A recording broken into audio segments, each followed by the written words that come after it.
Welcome to Poetic Lines, where writers make the language sing. Today my guest is Barbara Crooker, a Pennsylvania poet whose graceful work captures both the beauty of the natural world and the challenges of being a caregiver 24/7 to an adult son with autism.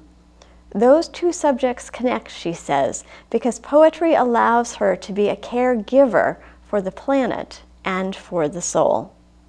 Barbara's poems are deeply moving because they celebrate small moments and extol the intelligence and energy that undergird all living things. She knows how it feels to struggle with unanswered questions and to find comfort in the presence of what some people call the sacred. Yet while Barbara describes her life as quiet, her work has traveled around the world and has been featured by the BBC, the Australian Broadcasting Company, by Garrison Keillor on the Writer's Almanac, and recently in Ted Kooser's column, American Life in Poetry.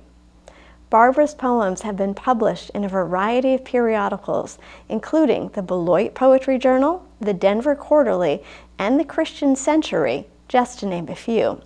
Her work has also appeared in anthologies such as Good Poems for Hard Times and Boomer Girls. Her 6 books include Radiance, which won the 2005 WordPress First Book Competition, Line Dance, which won the 2009 Patterson Award for Literary Excellence, and 2 new collections, Small Rain and Selected Poems. Her honors and accolades go on and on, but as you will hear, Barbara views her creative work as a form of service. I'm delighted to have her here today to talk about making room for poetry and how writing expands her life, even on the darkest days.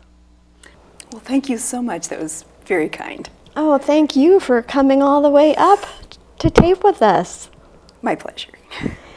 You are going to start with a very special poem. I'll read the one that Ted Kooser, who is the former poet laureate, used on Monday in American Life in Poetry, which is picked up by 3 million readers, which is very wonderful. Strewn. It had been a long winter, rags of snow hanging on, then at the end of April, an icy nor'easter powerful as a hurricane. But now I've landed on the coast of Maine, visiting a friend who lives 2 blocks from the ocean, and I can't believe my luck. Out this mild morning, race walking along the Strand. Every dog within 50 miles is off leash, running for the sheer dopey joy of it. No one's in the water, but walkers and shellers leave their tracks on the hardpack. The flat sand shines as if varnished in a painting.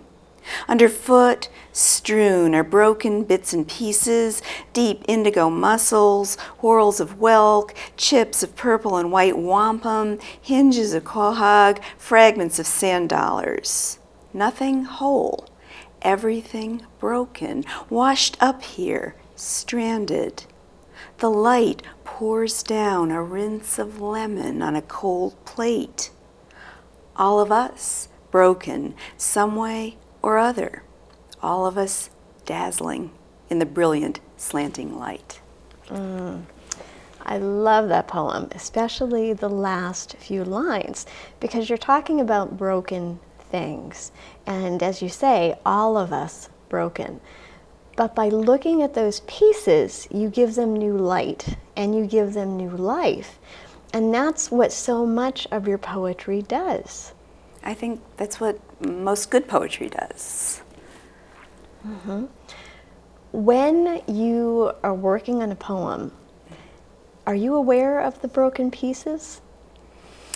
I'm aware of really trying to be in service to whatever poem I'm working on, trying to make the poem simply as best as the poem itself wants to be. So I think in that poem in particular, I was trying to think about broken things, but not always. Mm-hmm. And your work is wonderful because it does have such a sense of transcendence, that you look at small moments and you do look at difficult moments, and yet you see beyond them to something that is hopeful and full of light? I would like to say I take almost as a motto Wendell Berry's words, which is be joyful, even though you have considered all the facts, which, you know, if you're thinking about our world, it is not always joyful. I'm thinking of the larger ecological and political realm of things, and the terrible news of the world, which Stephen Dunn talks about, that we get on the news every day. But people often look to poetry because poetry gives you a different kind of news. It's a different way of viewing the world, and it's a way of viewing things that is energizing and revitalizes people. I hope so. Certainly part of my intention.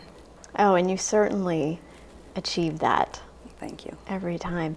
Now, last night you gave a reading. It's Sunday. So you have said that when you read, you like to make people laugh and cry. So say a little bit about that. Well, I think it's part of poetry's job. Not every audience finds a humorous poem humorous, but you hope that they're going to laugh at the right parts. And I certainly hope to always touch maybe one or two listeners and bring a tear to the eye, but not in a sentimental or obvious way. I mean, that's the very thin line that you skate on, trying to engage the heart without going for the easy sentimental. That's a good point, trying to engage the heart without going for the easy sentimental. So when you were working on a poem and you were trying to find that balance, what helps you do that? Sometimes distance helps. I work on poems for really quite a long time, and sometimes I'll get to a certain point and think, I need to not look at this for a while, and I'll put it away. And then when I try to look at it again in maybe a month, I try to look at it as if it were someone else's poem. I try to have that kind of distance so that I'm really seeing it as a poem, not as something that I've had anything to do with. Sometimes I like to hope that I will just be a conduit. I will just be something that the words flow through in the best possible way.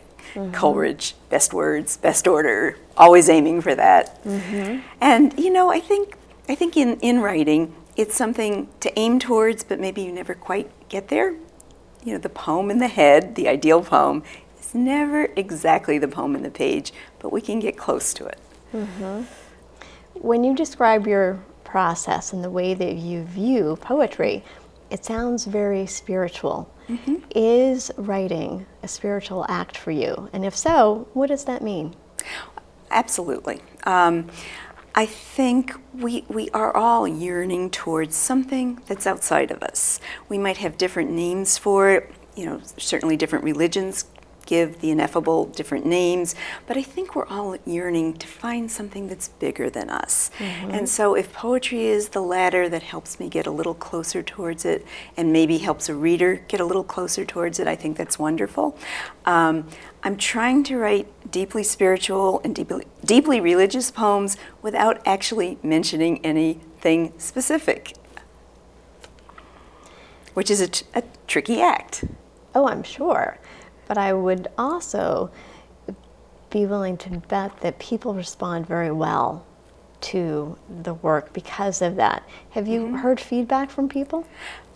People have been very kind, and when something like the Ted Kooser column or Garrison Keillor happens, I do get emails via my website from people that I don't know.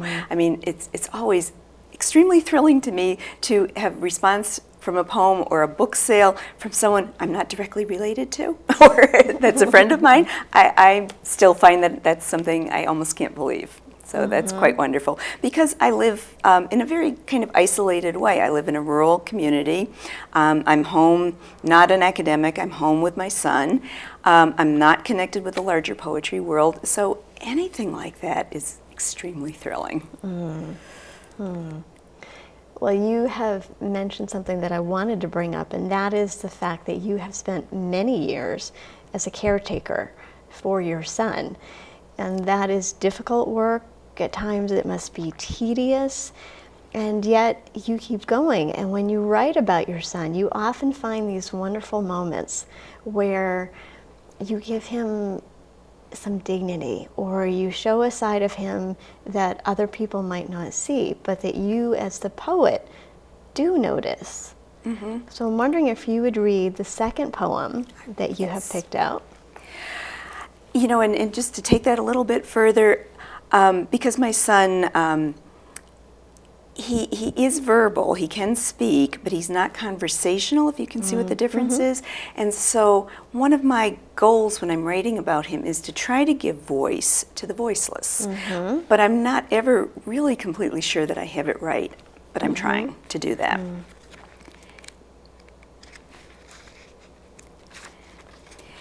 I have a number of poems called Autism Poem, and then with a colon, and this one is The Grid.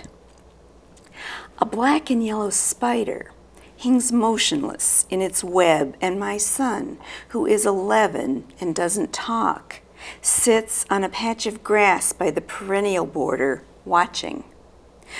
What does he see in his world where geometry is more beautiful than a human face? Given chalk, he draws shapes on the driveway, pentagons, hexagons, rectangles, squares. The spider's web is a grid, transecting the garden in equal parts. Sometimes he stares through the mesh on a screen. He loves things that are perforated, toilet paper, graham crackers, coupons in magazines, loves the order of the tiny holes, the way the boundaries are defined. And real life is messy and vague. He shrinks back to a stare, switches off his hearing. And my heart, not cleanly cut like a valentine, but irregular and many-chambered, expands and contracts, contracts and expands. Well, you, as you said, you don't know if you have given voice to him the way that he would if he could, but you have given voice to people who deal with an autistic loved one. And you have done a beautiful job of really showing what part of some of that experience is like for someone who is autistic, because it really is seeing the world in a different way. Very much so. And there's also, I mean, there's beauty, and there's also a wonder in the sidewalk chalk on the driveway. He, from memory, created a Mercator map, a flat map of the world. I couldn't do that. And by writing these poems, you have allowed people to see that about him, and to see that about people that they might otherwise just dismiss. Wouldn't that be, that would be a wonderful goal if that actually does happen, because it is really so very easy in our society to overlook people who are different, off kilter, off center, a bit odd, a bit unusual. Very easy to put them behind closed doors in special education classes that don't integrate within the school. Very easy thing to do. Not a very easy thing, really, to fully integrate them into adult life. But that's our goal for him. And he recently had a victory. He did, you know that? I mean, it took years of getting there, and it was a 4-hour exam, but he passed his black belt test in karate, and we are enormously proud of him for that. Oh, and you should be. I couldn't do it.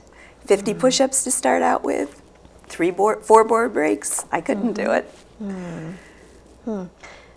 Well, that poem that you just read comes from your first book. Yes. Tell us about that, because that has an interesting story on many levels. Well, it definitely does. I tried to get a first book for a good 25 years, and one of the poems in this book is called 25 Years of Rejection Slips.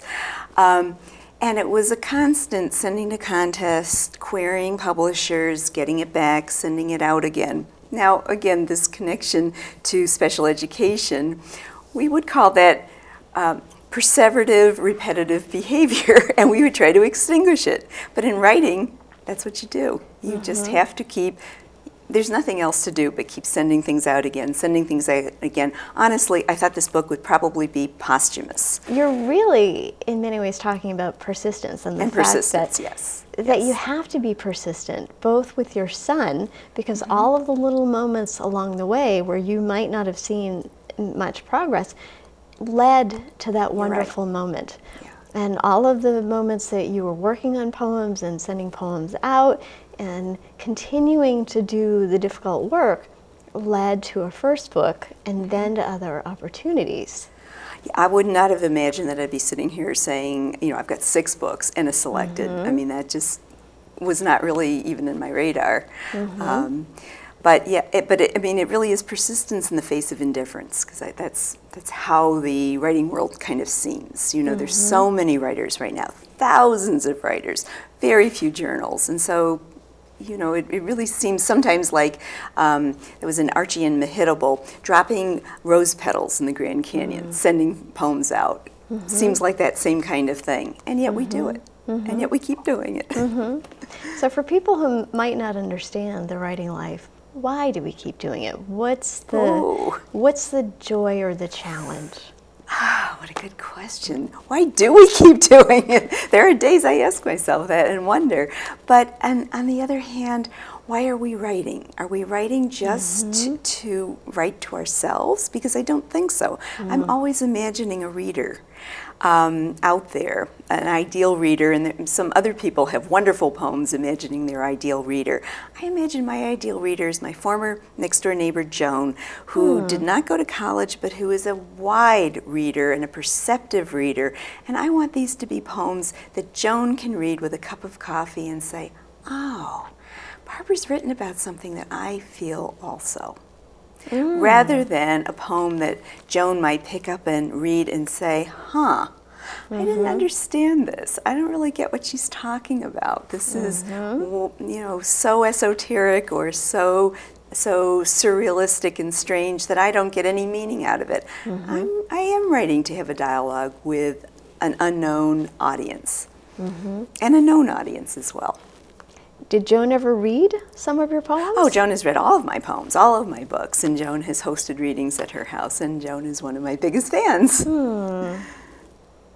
So when someone like Joan says, oh, this is a wonderful poem, that must mean a lot. Absolutely. And it's also, of course, lovely when editors say the same thing. Well, when you were talking about persistence and keeping at the work, I thought of something else that you said when we were talking recently. And you were describing the experience of being a gardener. Ah, okay. It's my source material in many ways. Throughout the books, there are poems. I have an extensive vegetable garden, herb garden, and multiple perennial beds. And we have fruit trees, and we live in the country, so the things that we aren't growing, we go to farms and pick. And all of these are source materials for my work. And there's this deep pleasure in gardening, which is also repetitive kinds of work, as much as there is in creating a poem. They're both acts of creation, I think. And as part of that creation, there is a lot of work involved because you have to prepare the soil, you have to plant the seeds, you have to water, you have to weed, and then there is the waiting period. And finally, there is the wonderful moment where you have these vegetables or flowers. How do you, as a gardener and as a poet, deal with the waiting moments? Ah, interesting. I think you've got to have patience. There's an old New England sampler poem that anonymous that says something like, who plants a seed beneath the sod and waits to see, believes in God. And it is very much that tapping into the sacred, I think, and the waiting.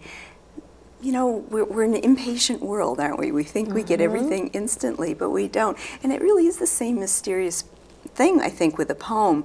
Also, you know, when I talked about putting poems away, that's kind of like putting it under the ground, putting it someplace dark. Donald Hall talked about putting it in a dark desk drawer. I don't actually have a desk, but I put things in folders. And just then a lot of what's happening in the poem, I think, is happening on the subconscious level. So that an awful lot of time, when I go back to a poem that's been giving me difficulty, when I look at it again, oh, it's very clear. Oh, I need to move this line here, I need to take that out, and this poem is done, which I couldn't see 6 months ago.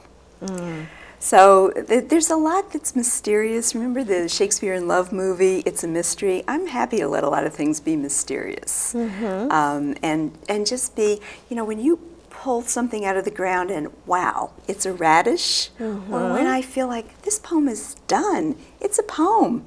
It's miraculous. And it's also common, everyday, ordinary life kind of thing. And it's covered in dirt. And we have to get dirty to do some of these things.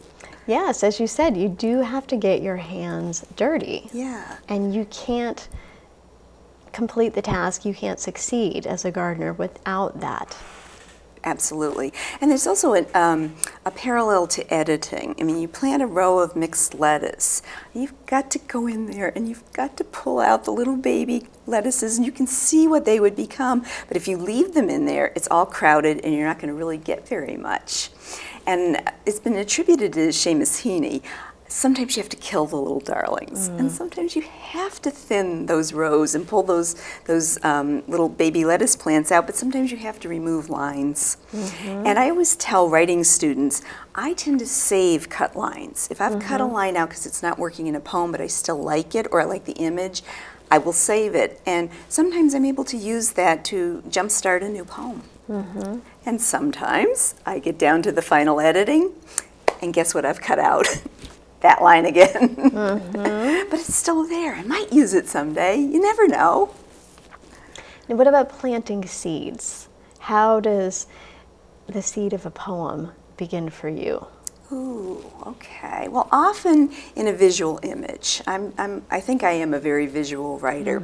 And if something compels me, I really try to get it down on paper. I actually write with pen and paper, which is not going to be happening sometime soon, where we're going to all be keyboarding all the time. But I really believe that there is something about from pen to hand, through the body to the heart. That there's a connection that way, that I write differently when I'm handwriting than I do when I'm typing. But so I might have an image and it's compelling, or there might be some sounds, it might be oral, but something is compelling me. And it's got to be compelling, or I just kind of don't keep going with it. And then I'm like a dog with a bone. I just keep working on it and working on it. And I handwrite many of my drafts over and over. You know, like I might have 5 or 6 or 10 handwritten drafts before I ever start typing. And once I'm going beyond the initial burst of energy, which I try to not let my editing brain in on that initial burst of energy. If I've got something that I think I'm working on, like the strewn poem with the shells, I just try to write as much as I think I can about that without any kind of editorial voice in my ear, without any kind of pruning and snipping then. I just really try to write large, and then like a sculptor, sand it, plane it, chisel it, snip it down to something essential and small. So it's a very inefficient process. It certainly would be much more efficient to write a lapidary line after jewel and gem-like line with every word perfect, but I don't work that way. I work messy, crossing out, moving things around, and trying to write large and then hone it down small. I like that idea. I write messy. Well, and I think a poem, the kind of poem that I like, says the most in the fewest words possible. And it's always tough. This is not something easy.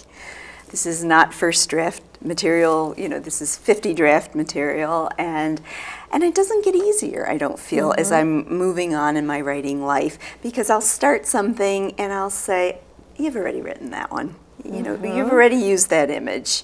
And so that stops me sometimes, but that's all right. I want to go in new directions. Well, I'm glad you said that, because for young writers especially, there is often the sense that, oh, if I do this a few more years, I'll get better at it, it will become easier. But as you said, that's not always the case, because if you are tilling new ground, so to speak, you have to learn how to work with those subjects and with whatever the poems want to say. Yes.